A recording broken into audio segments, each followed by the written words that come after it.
विनम्रता से और बहुत ही नियम का पालन करते हुए सुना और एकदम नियमबद्ध 3 बजे समाप्त करना था, तो आपने दोनों भंते जी ने नियमों का जो समय को ध्यान में रखते हुए अपनी जो वाणी को आपने विराम दिया और बहुत-बहुत साधुवाद। मैं एक भंते जी के बीच में भंते जी को बुलाने से पहले एक भंते जी की घटना बताना चाहती थी।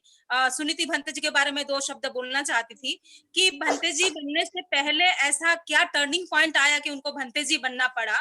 2006 की बात को मैं बताना चाहूँगी, जितने उपासक-उपासिकाएँ जुड़ी है, थोड़ा-सा ज़रूर ध्यान देंगे। 6 में जैसे उन्होंने चीवर धारण किया, भंते जी हमेशा महिलाओं के लिए ही काम किया करते थे, चूँकि वो पेशे से वकील है, एलएलएम किए हुए हैं और जब वो काम करते थे, तो उसमें घटनाएँ घटने के बाद उनको काम करना पड़ता था, उनकी पीड़ा को सुनना पड़ता था। तब उनके दिमाग में ये आया कि क्यों ना वो घटना के पहले वो लोगों को आगाह करे, लोगों को संबोधित करे कि वो घटनाएँ ना हो। और आज धम्म के माध्यम से और धम्म के प्रचार-प्रसार के माध्यम से महिलाओं के बीच में जो काम कर रहे हैं, जिससे महिलाएँ धम्मवान हो रही है और महिलाओं के साथ-साथ पूरा समाज धम्मवान हो रहे हैं और जैसे कि मैत्रेय भंते जी ने किया, उनके तो बहुत सारे उदाहरण हैं जिन्होंने अभी समय को देखते हुए नहीं बताया, लेकिन किसी दिन भंते जी को बुलाएँगे, उनके अपने अनुभव को हम शेयर करने कहेंगे, क्योंकि उनके अनुभव भी इसी तरह बहुत कटु अनुभव है और किस तरह उन्होंने सामना किया और यहाँ तक आज वो सफलता की ओर है। तो मैं दोनों भंते जी का तहे दिल से बहुत-बहुत साधुवाद करती हूँ। राष्ट्रीय बौद्ध महासभा आप सबका स्वागत करती है और भंते जी ने जैसे कहा, बहुत सारी बातों को रखा कि जब जब बौद्ध धर्म में महिलाएं हैं या बौद्ध धर्म में कई और महिलाएं आकर्षित हुई है, बौद्ध धर्म के नियमों का पालन की है, तब तक उनकी उन्नति हुई है और जब जब वो बौद्ध धर्म को नष्ट किया गया, वहां वहां पे पतन हुआ। आपने देखा है कि मनुवादी युग में हमारी महिलाओं की जो स्थिति थी क्या थी और बुद्ध काल में क्या थी और बुद्ध के संस्कारों को लेके, उनके नियमों का लेके बाबा साहब ने जो संविधान बनाया और संविधान के माध्यम से जो हमको आजादी मिली, उदाहरण के लिए हिंदू कोड बिल, जिसके माध्यम से हमको जो ये आजादी मिली, ये बुद्ध का है, कहीं न कहीं ये अस्तित्व है और उसके माध्यम से आज हम आज़ाद हैं और हम इसको अपनी उन्नति मानते हैं। तो भंते जी की ऐसी बहुत सारी बातें हैं जिनका व्याख्या करने के लिए मुझे शायद फिर 3 घंटे लगेंगे और इसको हम फिर से सुनना चाहेंगे। तो हम चाहते हैं कि दोनों भंते जी का बहुत-बहुत साधुवाद, समय-समय पे वो अपना मार्गदर्शन हमको देते रहे और ये मैं उनको फिर पुनः जय भीम और नमो बुद्धाय करती हूँ। आगे की कड़ी के लिए मैं सम्मानीय बादल सिंह को आमंत्रित करना चाहती हूँ, वे आए और 2 शब्द कहें। बहुत-बहुत साधुवाद। अब हम अध्यक्षीय उद्बोधन के लिए साहब को बुलाएं, माननीय संचालक जी। जी, सम्मानीय धर्म प्रकाश भारतीय जी, संस्थापक राष्ट्रीय बौद्ध महासभा, हमारे बड़े भाई, वे आए और अभी 2 शब्द अपने कहें। उन्हें संत गुरुओं को नमन करते हुए मैं बहुत-बहुत आभार व्यक्त करना चाहता हूँ। पूज्य भिक्षुणी सुनीति जी का, जिन्होंने पूरे 1 घंटे अपने प्रबोधन में बहुत ही गहरी जानकारी आज पूरे देश के समक्ष रखी। दूसरा, मैं बहुत-बहुत आभार व्यक्त करना चाहता हूँ पूज्य भिक्षुणी विजया मैत्री जी का। उन्होंने भी काफी जानकारी, बहुत गहराई की जानकारी आज राष्ट्रीय बौद्ध महासभा द्वारा आयोजित वेबिनार में रखी। उनका भी बहुत-बहुत आभार। दोनों पूज्य अपनी भिक्षुणियों को, धम्म गुरुओं को मैं वंदनामी करता हूँ, नमन करता हूँ। हमारी संचालिका उपासिका रविता बौद्ध जी, हमारे आज के कार्यक्रम को होस्ट कर रहे कार्यकारी अध्यक्ष माननीय बादल सिंह बौद्ध साहब, पूरे देश भर से जुड़े सभी छोटे बड़े साथियों को मेरा बहुत-बहुत उनका अभिनंदन, उनका आभार। 1 मिनट में एक बात कहकर अपनी बात खत्म करता हूं। महाकारुणिक तथागत गौतम बुद्ध की जो 45 वर्ष की जीवन यात्रा थी, वो जीवन यात्रा 100% सामाजिक, आर्थिक, राजनीतिक गैर बराबरी के विरुद्ध थी। चाहे वो राजनीतिक, सामाजिक, आर्थिक, धार्मिक जो गैर बराबरी थी, जिसको परंपरा बना दिया गया था जिसको ईश्वर का नाम दे दिया गया था, उसके विरुद्ध थी। और ये बहुत बड़ी चुनौती थी जो बुद्ध ने उस समय में उसको कामयाब किया।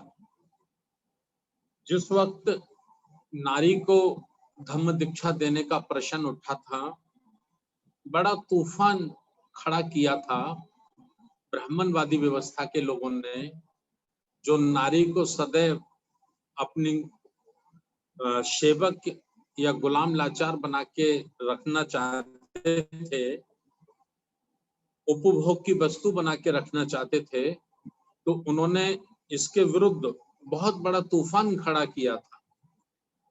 माता गोमती प्रजापति को, माता यशोधरा को 500 महिलाओं के साथ दीक्षा देने का जो निर्णय बुद्ध का था, वो एक तूफान जैसा था, एक तूफान से टकराना, एक भयावह शक्तियों से, ताकत से टकराना। लेकिन बुद्ध ने इसकी बिल्कुल चिंता नहीं की और उन्होंने निडरता से अपने निर्णय को दिया और प्रथम बार महिलाओं को भिक्षु बनने का मौका मिला। और भिक्षु बनने का मौका नहीं मिला, बल्कि उनको धम्म गुरु बनने का मौका मिला। वो कभी पुरुष की सीनियर नहीं हो सकती थी, कभी वो पुरुष को दीक्षा नहीं दे सकती थी, लेकिन तथागत गौतम बुद्ध ने नारी को भी बड़े से बड़े पुरुष का गुरु बनाया और उसका दीक्षक बनाया। ये चुनौती उनके जीवन में बहुत बड़ी चुनौती थी, जिसको उन्होंने बड़ी बुद्धिमानी से और बड़े धैर्य से इसको कामयाब किया। दूसरी चुनौती तथागत गौतम बुद्ध के जीवन काल में जब आई थी, तब उन्होंने वाल्मीकि समाज से संबंध रखने वाले सुनीत को अपने भिक्षु संघ में दीक्षित किया था।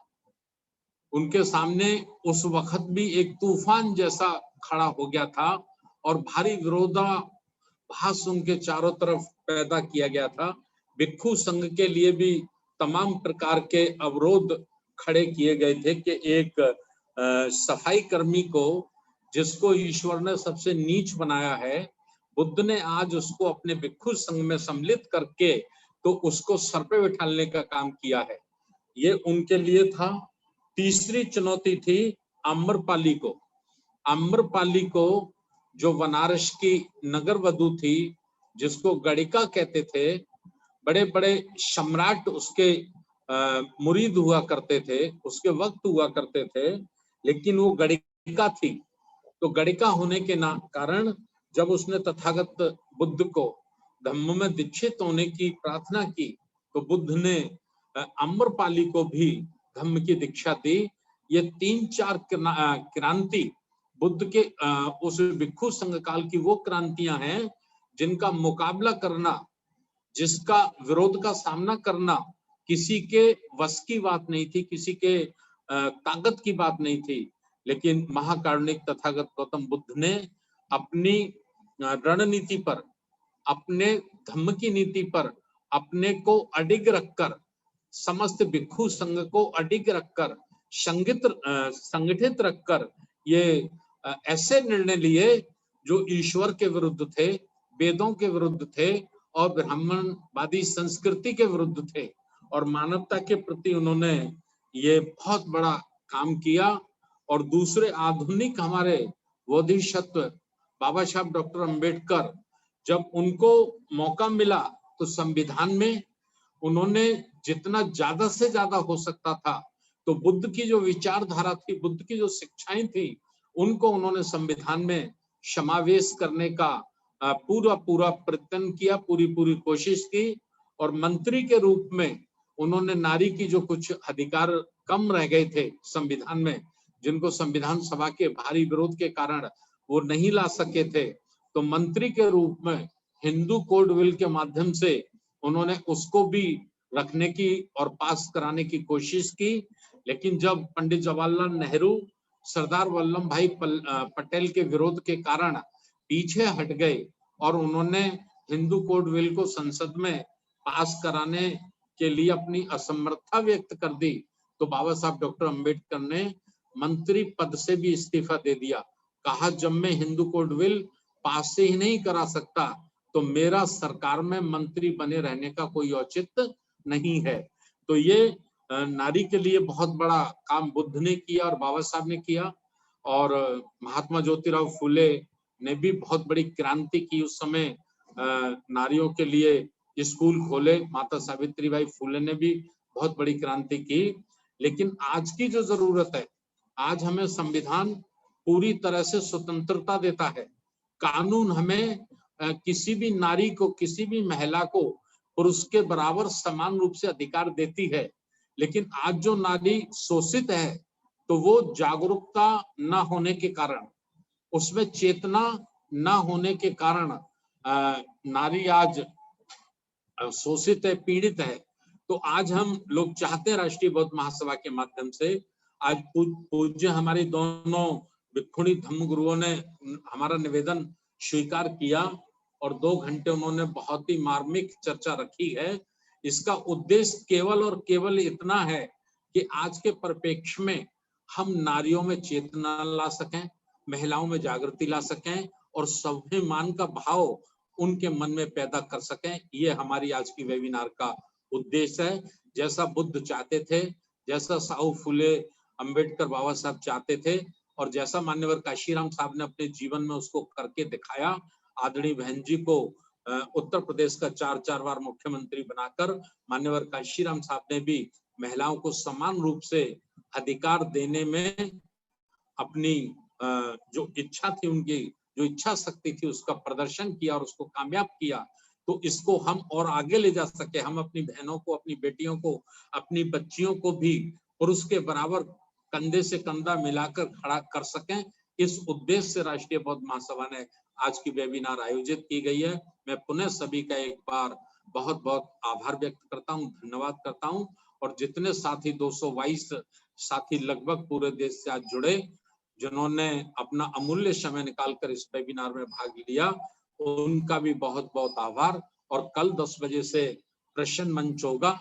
हमारे जेएस बौद्ध जो देहरादून से हैं, उनका संबोधन होगा 20 मिनट का। हमारे राष्ट्रीय आचार्य माननीय इंजीनियर किशोर बौद्ध साहब का संबोधन होगा और उसके बाद फिर आपके प्रश्न होंगे।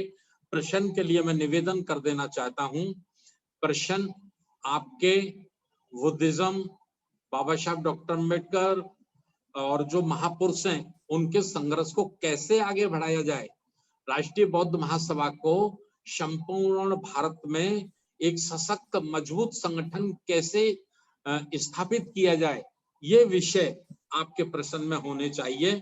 और विरोधाभास के प्रश्न ना होने चाहिए, किसी की आलोचना के प्रदर्शन ना होने चाहिए, और विशेष रूप से किसी की व्यक्तिगत आलोचना, किसी देवी देवता की आलोचना की हम अनुमति आपको नहीं देना चाहते हैं।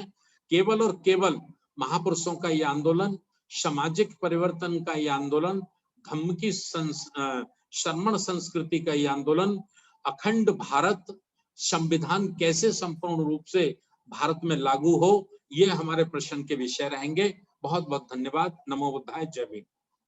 साधु साधु।